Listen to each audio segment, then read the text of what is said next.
మరైతే ఈ రోజు స్వగృహ స్పెషల్స్ లో నార్త్ ఇండియన్ కారా స్పెషల్స్ లో మీరు ఏ వంట చేస్తున్నారు ముందుగా? కారా కాజా అమ్మ.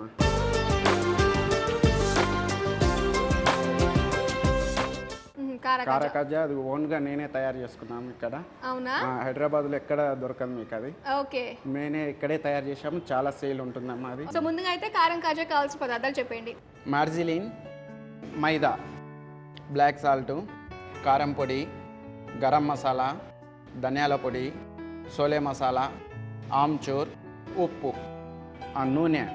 ఓకే అండి, మన కృష్ణ గారు ఏం చేద్దాం ఫస్ట్ మనం మైదా పిండిని ముద్దలాగా చేసేసుకుందాం. మైదా తీసుకుందామమ్మా. మనం ఇది చపాతీ పిండిలాగా గట్టిగా కలుపుకోవాలమ్మా. ఉప్పు వేయండి అమ్మ, తగినంత ఉప్పు వేయండి. మనం ఎంత మైదా తీసుకుందామండి? ఇప్పుడు ఒక హాఫ్ కిలో తీసుకుంటాం. అవును, మీకు కారా కాజా తయారు చేయాలని ఎందుకు అనిపించింది? అంటే కారా కాజా మంచి టేస్ట్ ఇది ఉంటుందని నెట్గా కనిపెట్టామమ్మా. సో మీరే కనిపెట్టాను అన్నారు కదా. అవునమ్మా. ఎలా వచ్చింది అసలు మామూలు కాజా, తీపి కాజా చూసి కారంగా ఉండకూడదు అనిపించింది? అవునమ్మా. ఇంకా అంటే చాలా వాటర్ వేయండి అమ్మా. కారం లడ్డు అదెందుకు ట్రై చేయకూడదు? ఉన్నాయంటారా మామూలుగా? అంత ఐడియా లేదు కానీ. అయిపోయిందమ్మా. ఇలా ముద్దలాగా గట్టిగా చేసుకోవాలమ్మా. చపాతీ పిండి కంటే కొంచెం గట్టిగా ఉండాలి. గట్టిగానే ఉండాలి. అవునమ్మా, ఇదో ఇలా బాగా గట్టిగా ఉండాలి. ఇప్పుడు మనం అక్కడ పీట మీద వేసుకొని దీన్ని బెలాయించేసుకుందాం. ఈ లోపల ఆయిల్ పెట్టుకుని వెళ్ళడం బెస్ట్. మనం వచ్చేసరికి కాగుతుంది కదా. అవును, వేస్తాం. ఓకే, సో నూనె వేసుకుందామండి. అవునమ్మా. శుద్ధత, విశ్వాసాలకు ప్రామాణికం, 0% కొలెస్ట్రాల్ కలిగిన అగ్రిగోల్డ్ రిఫైన్ సన్ఫ్లవర్ ఆయిల్ మనం వేసుకుంటున్నాం. డీప్ ఫ్రై కదండి? అవునమ్మా. ఇప్పుడు మనం ఈ మైదా పిండి ముద్దను అక్కడ తీసుకెళ్ళి మనం చేసుకుందాం. ఓకే అండి. ఓకే, సో అయితే ఇప్పుడు మనం ఒత్తుకోవాలన్నమాట. అవునమ్మా, చపాతీలాగా దీన్ని మనం బెలాయించుకోవాలి. ఎలా చేసుకోవాలి? దళసరిగా చేసుకోవాలా, పలుచగా చేసుకోవాలా? కొంచెం మామూలుగా చేసుకోవాలి. మన చపాతీ టైపే చేసుకోవచ్చు అన్న. చపాతీ లాగానే చేసుకోవాలి. మామూలుగా మనము కాజాన్ని చాలా పలుచగా చేసుకుని ఫోల్డ్ చేసుకుంటాం కదా, పలుచగా అయిపోతుందమ్మా. ఇది అదే విధంగా మనం చేసుకోవాలి కాజా చేసుకున్నట్టు. అవునమ్మా. ఇవి రోజుకి ఎన్ని కేజీస్ చేస్తారు? ఇది మేము రోజు 20-30 కిలోలు చేస్తామమ్మా. 20-30 కిలోలు? అవునమ్మా. ఇది తినడానికి కూడా మంచిగా స్మూత్గా ఉంటుందమ్మా. మన కురకురే టైప్లో ఉంటుందమ్మా. ఇది ఓకే ఓకే, కరకరలాడుతూ నీట్గా ఉంటుంది. పిల్లలు బాగా ఇష్టపడతారమ్మా ఇది. సో ఇంట్లో అయితే మనకి ఇంత ఫెసిలిటీ ఉండదు చేసుకోవడానికి, ఏదో చిన్న చిన్నగానే చపాతీ లాగా కూడా చేసుకోవచ్చు అమ్మా. అంటే చిన్న చిన్నగా ఇంకెప్పటికప్పుడు చేసుకుని అవునమ్మా, కొంచెం మనం మీడియం మందంగానే పెట్టుకుంటే సరిపోతుంది. ఇప్పుడు ఈ చపాతీ రెడీ అయిపోయిందమ్మా. నైఫ్ సైజ్గా కట్ చేసుకోవాలమ్మా. ఇప్పుడు ఇదంతా మనకి పనికిరాంది అంటారా? లేదమ్మా, మళ్ళీ కూడా దీన్ని చేసుకోవచ్చు. ఓకే, ఇలా మళ్ళీ ముద్దగా చేసుకొని మళ్ళీ మనం చేసుకోవచ్చు. అలాగే చేసుకోవచ్చు అమ్మా. మనం మార్జిలిన్ అమ్మా, దీన్ని ఇలా పూసుకోవాలమ్మా. అంటే దీనివల్ల మనకి ఏ టేస్ట్ వస్తుందని? టేస్ట్ ఏమైనా మారుతుందా దీనివల్ల? టేస్ట్ ఏం రాదమ్మా. ఇది మన టేస్ట్ గుల్లగా అయిపోతుందమ్మా, బాగా కరకరలాడిపోతుంది. అందుకని ఈ మైదాలో మనం నెయ్యి కానీ ఆయిల్ కానీ వేయలేదు కదమ్మా. ఇది అతుక్కోదు, మరి గుల్లలాగా వచ్చేస్తుంది అనమాట. మామూలుగా అంటే కొంచెం గుల్ల కావాలి అనుకుంటే కనుక ఇది వేసుకుంటాం, వంట సోడా వేసుకుంటాం కదా, కొంచెం పొంగడానికన్నా గుల్ల కావాలి అన్న. సో దానికంటే బాగుంటుంది అనమాట. అయితే ఇప్పుడు మనం పఫ్స్ అన్ని బయట తింటూ ఉంటాం బేకరీస్ లో, పఫ్స్ టైప్ వస్తుందమ్మా. ఓకే ఓకే, పఫ్స్ కూడా ఇదే ఉపయోగిస్తారమ్మా. అవునా? ఇప్పుడు ఇలా ఊసేసుకున్నాం కదమ్మా మనం. అంటే ఒక సైడే పూసుకున్నాం మనం అంతా. అవునమ్మా, ఒక సైడ్. ఆ సైడ్ ఇంకొక రోల్ వచ్చేస్తుందమ్మా. ఇప్పుడు మనం దీన్ని ఇలా చిన్నగా ఇలా ముడుచుకోవాలమ్మా. ఇలా ఇలా చేసేసుకున్న తర్వాత ఇది మనకు రోల్ టైప్లో వచ్చేస్తుందమ్మా. ఇలా చుట్టేసుకోవాలి. చుట్టేసుకోవడం ఎలా? వాటర్ తీసుకుందాం. ఇది మనం ఆయిల్లో పడ్డా కానీ ఊసిపోకుండా ఇక్కడ వాటర్ పెట్టేసుకోవాలమ్మా.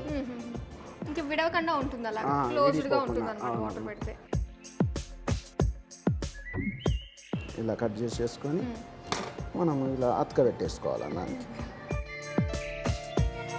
ఇప్పుడు మనం ఇది ఇంకొకటి కూడా చేసుకోవచ్చు. ఇప్పుడు దీన్ని ఆఫ్ చేసేసుకోవాలి. ఇలా మనకి ఏ సైజ్ కావాలంటే అలా. ఇప్పుడు ఇలా అంటుంటే మనం ఇది లోపల పతలాగా అయిపోతుందమ్మ. అయితే మనకు ఆ ఫోల్డింగ్స్ కనిపిస్తూ ఉంటాయి. ఫ్రై అయిపోయాక ఆయిల్లో మనకు ఆ ఫోల్డింగ్ కొంచెం పొంగుతుంది కాబట్టి ఆ ఫోల్డింగ్స్ అన్ని బాగా కనిపిస్తాయి అన్నమాట. అవునమ్మా. ఇలా మనకి ఏ ఇంకా చిన్నగా కావాలంటే కూడా చిన్నగా చేసుకోవచ్చు దీన్ని. ఇలాగే మనం ఈ స్పెషాలిటీస్ లేకపోతే మనం పొయ్యి బండ ఉంటుంది కదమ్మా, స్టాండ్, ఆ బండ మీద కూడా చేసుకోవచ్చు ఇలా. సో మనం గ్యాస్ కట్ మీద కూడా చేసేసుకోవచ్చు అనమాట. అదే మనం ఇలా చేసేసుకొని ఇలా చిన్న చిన్న పీసెస్గా కోసేసుకోవాలి. చిన్న చిన్న పీసెస్ కింద చేసుకోవచ్చు అనమాట. మళ్ళీ ఎలాగో మనకి పొంగుతాయి కాబట్టి కొంచెం పెద్ద సైజులో వస్తాయి.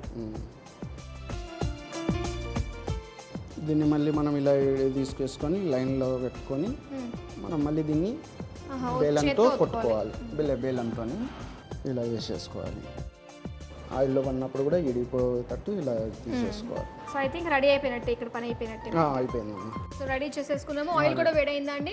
వేడవుతుందమ్మా ఆయిల్. కొంచెం ఉండండి, ఫస్ట్ మనం మసాలా రెడీ చేసుకుందామమ్మా. ఓకే. ఫస్ట్ మనం కొంచెం ఉప్పు కొద్ది వేసుకోవాలమ్మా, బ్లాక్ సాల్ట్, ధనియాల పొడి వేసుకుందామా, కారం పొడి, ఆమ్చూరు పొడి, ఇలా బాగా ఇది కలుపుకోవాలమ్మా. ఇవన్నీ ముందుగానే మైదా పిండిలో కలుపుకొని చేసుకుంటే బాగోదంటారా? బాగుండదమ్మా. ఓకే. ఇప్పుడు మనం దీన్ని ఫ్రై చేసుకుందామమ్మా.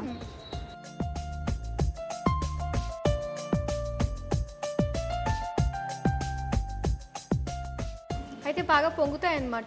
బాగా పొంగుతాయమ్మా. మనం పొంగడానికి మళ్ళీ ఇలా ఉప్పుకోవడం వల్ల ఇంకా కూడా పెద్దగా అవుతాయమ్మా. కదుపుతూ ఉండాలి అయితే వాటిని. అయితే ఆల్మండ్ హౌస్ బ్రాంచెస్ అన్నిటికీ కూడా ఇక్కడ నుంచి వెళ్తూ ఉంటాయండి? ఇక్కడ నుంచి వెళ్తుందమ్మా. కారా అయితే మొత్తం ఐటమ్స్ ఇక్కడ నుంచి వెళ్తుంది. మరి మీది ఏ section? Sweet section, hot section? మీది స్వీట్, కారమ్మ రెండు చేస్తుంటారు అనమాట. మరి స్వీట్లు అలాంటిది ఏమి మీరు కొత్తగా కనిపెట్టినవి ఏమి లేవా? ఏం లేదమ్మా. మైసూర్ పాక్ ఉందమ్మా, మిల్క్ మైసూర్ పాక్ అని. మిల్క్ మైసూర్ పాక్. అవునమ్మా. ఓకే. చాలా కమ్మగా ఉంటుందేమో. మామూలుగా మైసూర్ పాకే చాలా బాగుంటుంది, కరుగుతూ ఉంటుంది నోట్లో పెట్టుకోగానే. సో ఇది కూడా చాలా బాగుంటుంది అయితే. అవును, ఇవి మనకి ఎన్ని రోజులు నిల్వ ఉంటాయంటారు? ఇది మీకు 5-6 days వరకు ఉంటుందమ్మా. ఏమైంది అవ్వాలి. ఓకే. కలర్ వచ్చేసింది కదండి, సరిపోతుంది అది? వచ్చేదండి. ఈ కలర్ వచ్చినప్పుడు తీసేసుకోవాలమ్మా.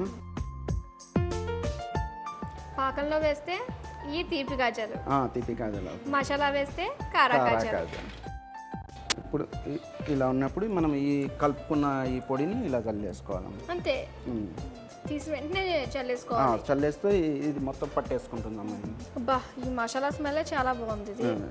అండ్ పైన లాస్ట్ లో ఇందాక మనం చోలే మసాలా ఇందులో యాడ్ చేసుకోలేదు, అది కూడా మనం పై చేసుకోవాలమ్మా. ఇలా కొద్దిగా వేడి మీదనే ఇలా కలిపేసుకున్నాం అనుకోండి, అటు ఇటు కూడా కాజాకు పట్టేసుకుంటాం. ఈ మసాలాకి నోరు ఊరిపోతుందండి. ఇప్పుడు మనం కాజా ఇందులో కారా కాజాలు రెడీ అయిపోయినాయి కదండి.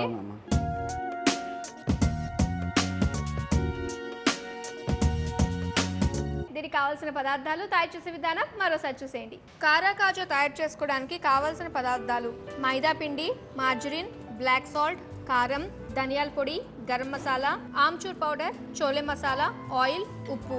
తయారు చేసే విధానం: ఒక బౌల్ తీసుకుని అందులో మైదా పిండి, ఉప్పు, కొన్ని నీళ్లు పోసి ముద్దగా కలుపుకోవాలి. ఇప్పుడు స్టవ్ వెలిగించి కడాయి పెట్టుకుని ఆయిల్ పోసి ఆయిల్ వేడి చేయాలి. ముందుగా కలుపుకున్న మైదా పిండిని పెద్ద పీటపై పెద్ద సైజు చపాతీలా ఒత్తుకోవాలి. ఒత్తుకున్న తరువాత పలక షేప్లుగా ఎడ్జెస్ లను కట్ చేసుకుని పైన మార్జరిన్ ను అప్లై చేసుకుని రౌండ్ గా చుట్టుకుని చిన్న చిన్న ముక్కలుగా కట్ చేసుకుని కాజాల్లా ఒత్తుకుని ఒక బౌల్లోకి తీసుకుని పక్కన పెట్టుకోవాలి. ఇప్పుడు ఒక బౌల్ తీసుకుని అందులో ఉప్పు, బ్లాక్ సాల్ట్, ధనియాల పొడి, కారం, గరం మసాలా, ఆమ్చూర్ పౌడర్ వేసి బాగా కలుపుకుని పక్కన పెట్టుకోవాలి. ఆయిల్ వేడిన తరువాత ముందుగా చేసుకున్న కాజాలను ఆయిల్లో వేసి రెండు వైపులా దోరగా వేయించాలి.